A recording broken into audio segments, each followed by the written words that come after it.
कुलगाम के खुरबपोरा में आतंकियों की मौजूदगी की सूचना के बाद पूरे इलाके को सुरक्षा बलों की संयुक्त टीम ने घेर लिया है। इलाके में कई आतंकियों के होने की जानकारी पर सुरक्षा एजेंसियों को लगी थी, जिसके बाद इलाके में चेकिंग और पूछताछ की गई। जब सुरक्षा बलों का घेरा इलाके में बढ़ने लगा तो एक स्थान से आतंकियों ने जवानों पर फायरिंग शुरू कर दी और इसके बाद मुठभेड़ शुरू हो गई है। पुलिस अधिकारियों ने बताया है कि आने जाने वाले सभी रास्तों को बंद कर दिया गया है। खबर लिखने तक इतनी ही सूचना हासिल हो सकी है। इस साल की अमरनाथ यात्रा जम्मू कश्मीर के लिए ऐतिहासिक होगी, क्योंकि अगर बात करें तो अमरनाथ गुफा में मंदिर में माना जा रहा है कि कम से कम 6 से 8 लाख तीर्थयात्री जो है शिवलिंगम के दर्शन करने की उम्मीद है। केंद्रीय सूचना और प्रसारण मंत्रालय के सचिव अपूर्व चंद ने सोमवार को ये जानकारी दी है। उनके द्वारा ये कहा गया कि इस साल अमरनाथ यात्रा जम्मू कश्मीर के इतिहास की सबसे बड़ी यात्राओं में शामिल होने जा रही है।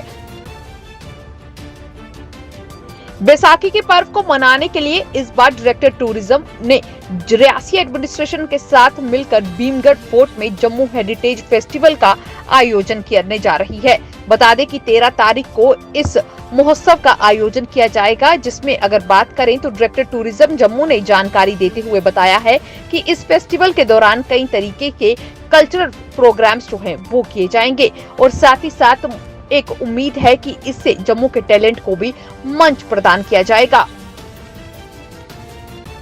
अमरनाथ यात्रा के लिए श्रद्धालु सोमवार से अग्रिम पंजीकरण उनका शुरू कर दिया गया है। आपको बता दें कि यात्रा 30 जून से शुरू हो रही है और 11 अगस्त को रक्षाबंधन के दिन संपन्न होगी। पंजीकरण की सुविधा देश भर में Punjab national bank, Jammu Kashmir bank, yes bank की 446 शाखाओं में उपलब्ध कराई गई है।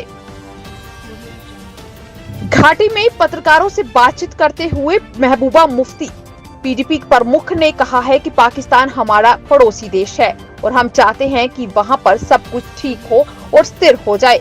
इसके साथ साथ ही महबूबा मुफ्ती ने केंद्र की सरकार पर भी निशाना साधा। उन्होंने कहा कि केंद्र लगातार जम्मू कश्मीर में कई ऐसे आलम दे रही है जो लोगों को कतई भी बर्दाश्त नहीं है।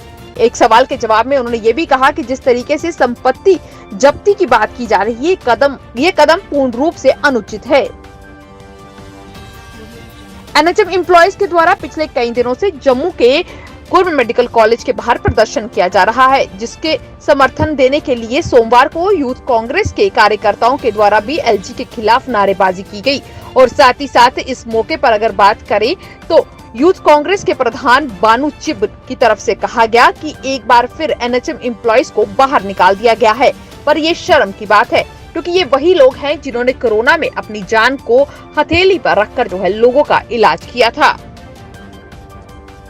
पिछले दिनों जम्मू के सिद्रा में मंदिर में तोड़फोड़ के बाद प्रदर्शनों का जोर थमने का नाम नहीं ले रहा है।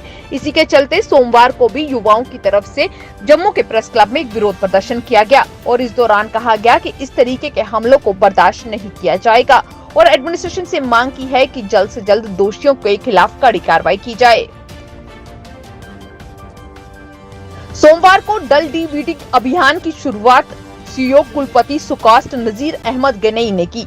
उन्होंने डल झील में खड़तर हटा दिया और इस अभियान से एसपी कॉलेज के छात्रों और रक्षा बलों के पूर्व सैनिकों ने भी हिस्सा लिया। इस बीच एलसीएमएस द्वारा अपने परिवर्तन विंग के माध्यम से अन्य तरीके के कई अभियान भी शुरू किए गए।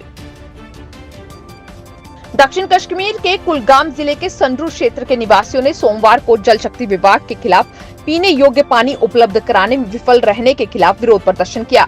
स्थानीय लोगों के द्वारा बताया गया कि वे इस कारण यहाँ पर सड़क पर उतरे हैं क्योंकि यहाँ पर रमजान का पाक महीना चल रहा है और इन्हें पीने को पानी उपलब्ध नहीं हो पा रहा।